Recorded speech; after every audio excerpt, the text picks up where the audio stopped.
Alright, so today what I want to do is conduct an analysis of an optimal operating system for a certain scenario that we're going to be given today. So one of the things we need to be doing is considering the scenario. So the scenario that we're given is actually about an interstellar probe. Specifically, it says that you are designing an operating system for an interstellar probe that is meant to run for hundreds of years. The probe should support monitoring many specific instruments. So the problem with this is that we need to decide what structure of an operating system, whether it be simple, layered, microkernel, or modular, would be best for this sort of scenario. So before we can begin that, one of the things that we need to do is actually get some background information on what type of operating structures are or exist and what their perks and benefits may be versus what their cons are. So one of the first ones we need to be looking at is the simple operating structure. This tends to be very fast to develop. You can do that in a pinch, short amount of time. But the problem with that is that it can become error prone. It is also very difficult to maintain. The other operating system that we can look at is the layered operating system. The layered operating system, it's very reliable. It's easy to maintain, but it tends to be very slow in the developmental period. And one of the key features of it is that each of the different function calls has to exist within a lower level before it can call that. If it does not exist in the lower level, it cannot call that, which can add some complexity. The next two that we want to talk about are the microkernel and the modular operating systems. Those systems tend to be very similar to each other. They're both very fast, they're both very efficient, but they do differ a little bit. So for the microkernel, they tend to be very fast, they do tend to be very reliable, but they do have a very complicated design. In order to add on to the microkernel, you would have to add on plugins, and that would require going through and figuring out how to best divide up the kernel, which can be very time consuming. The other thing with the microkernel is that it tends to have a communication method by message passing, which means that all communication runs through the kernel rather than directly between the applications. For the modular system, this is the fastest operating system structure that we have. But the problem with it being so fast is that it is actually unsafe. And the reason for this is because unlike the microkernel, which has the message passing system, the modular has a message sharing, which means that the modules are going to be communicating directly with each other rather than going through a kernel. So now that we have some sort of background information as far as the different types of microkernels or the different types of operating systems, we can look at the assumptions that we can claim from the problem statement itself. So from our scenario, we can pick out some different details that will point us in the right direction as far as which operating system is the best. So some of the first things that I picked out was for an interstellar probe. That's a direct quote from the scenario. And this indicates that we are working with something that is going to be infinitely far away from where we are currently. That means there's going to be no physical intervention in where we are versus where it is. We cannot go out, we cannot go physically fix anything that is there. Also, because it's going to be infinitely far away, we are not going to be able to receive messages as quickly the further and further away it gets. That means the communication method needs to be fast. Memory may also be a premium. If it's not sending information back and deleting it off its system, it may fill up and therefore become overloaded with information and slow down. Some other things that we can pick out is that it has to be running for hundreds of years. This means that it has to be simple and learnable for our posterity to maintain and update. That means several generations of people are going to be working on this interstellar probe. It's not just going to be one generation of people who developed it and running it and then it's done. That means people after them are going to be working on this and have to learn it and maintain it. It also has to be reliable. It has to be something that is safe and will be able to run for that long. And finally, it has to support monitoring many specific instruments. That means it has to be able to communicate with many instruments that may be an unknown distance apart. They could be somewhere across the galaxy. It could be here. It could be attached to the satellite itself. It's uncertain whether it is or it is not going to be attached to the probe, which means that it may be communicating not just with us, but it could be communicating with things other places in the universe. And finally, it has to be able to control the various processes that are concurrently and potentially running in parallel within those devices. So next thing we need to be doing is setting apart some requirements based off of our assumptions.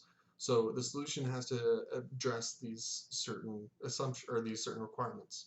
First thing is it needs to be safe, it needs to be reliable, and it has to be, and this is because it's going to have limited ability for maintenance. Because of the increasing distance, its communication needs to be able to be fast. It's going to have to be able to communicate with its devices, it's going to have to be able to communicate with us very quickly. Because again, the further away it is, the longer it's going to take for messages to get to us or to other devices. It's also going to be able to need to support the large number of devices and instruments. Data is going to be able to need to be sent to servers rather than locally. We don't want to be storing too much information on the system itself. We want to be able to clear the system and allow it to be able to run quickly without having that information bogging it down. It should also be able to be simple to learn and maintain. Again, it's going to be passed down through generations, so therefore each subsequent generation needs to be able to fix and maintain this system. So how do we evaluate which one is, or how do we evaluate analytically which one is going to be best? So this is going to have to be based on some metrics that we've come up with to weight the importance of each of the different requirements. So first off, the first metric that I believe is going to be the most important is going to be the ability to be safe and reliable in order to compute and manage the task for the extended period of time. In this case, it's going to be for hundreds of years. This is the most important thing, because if it breaks down, well then it's done. There's no going back and fixing it. It's over. So the reliability and the safety has to be the most important. I weighted this over at 50% due to the time expectations. The next thing has to be the maintainability. I put this at 25% because what access we do have, whether it be remotely or whatnot, for updates and software maintenance, those are going to be important. As the generations go down, there may be some bug fixes that we can go through and we can fix, or additional updates that we can add onto it from wherever we are remotely, and this is important for the product to remain stable through its lifespan.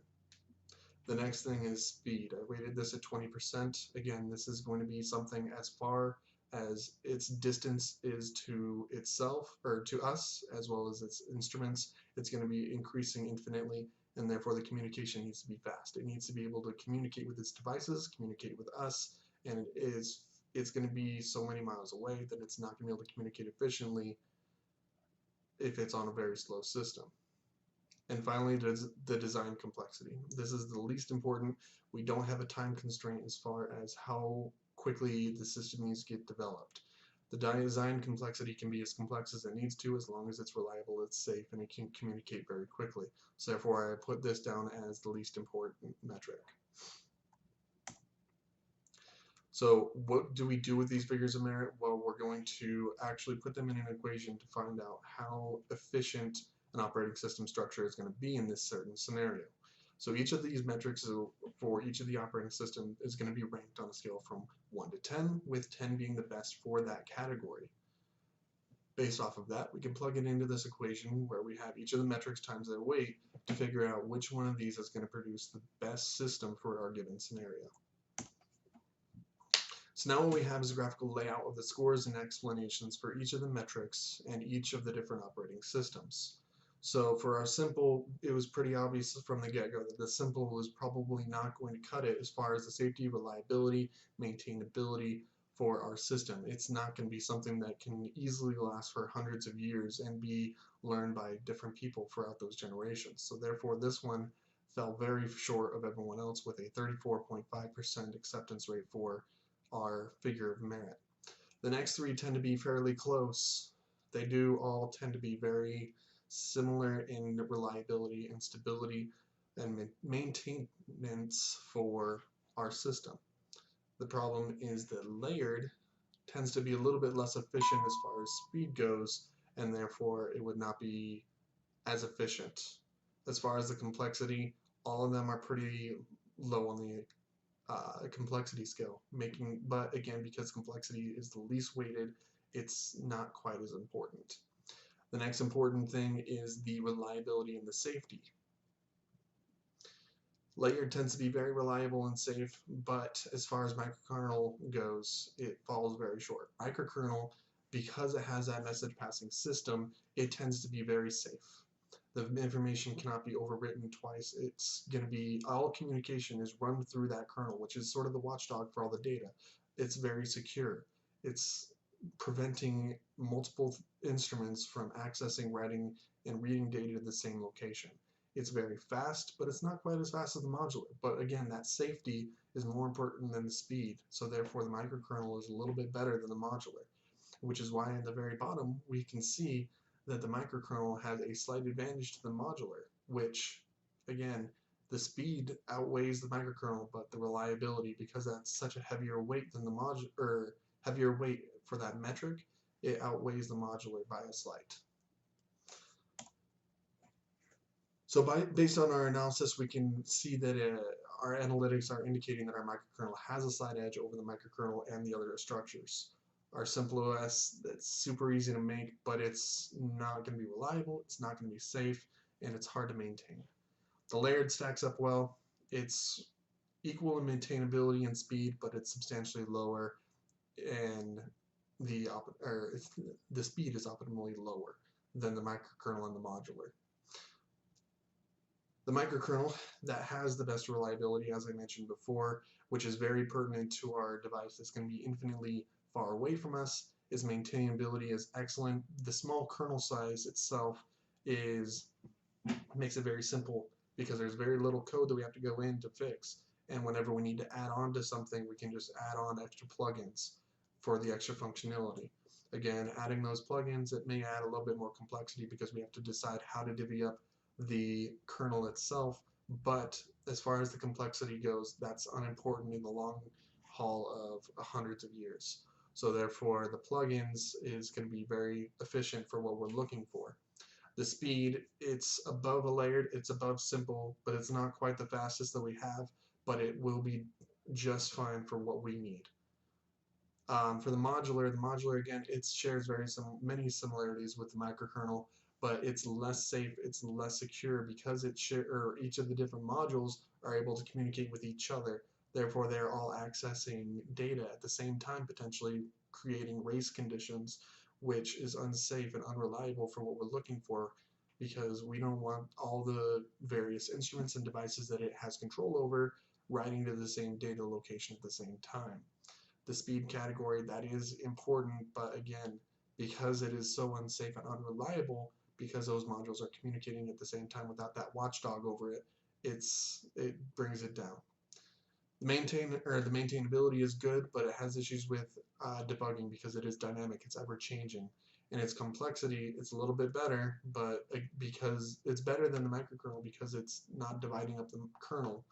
But again, because it is not as reliable, it is not our best choice. So the central theme here that we have is that message passing for communication, it's slower than what the modular communication presents, but in the overall picture of what we're looking for, the reliability and the security of that message passing system is better than what the modular presents as far as speed. So therefore, the best decision that we have would be microkernel. It's complex, but it provides a lot of security, reliability, and the speed is above average in most conditions.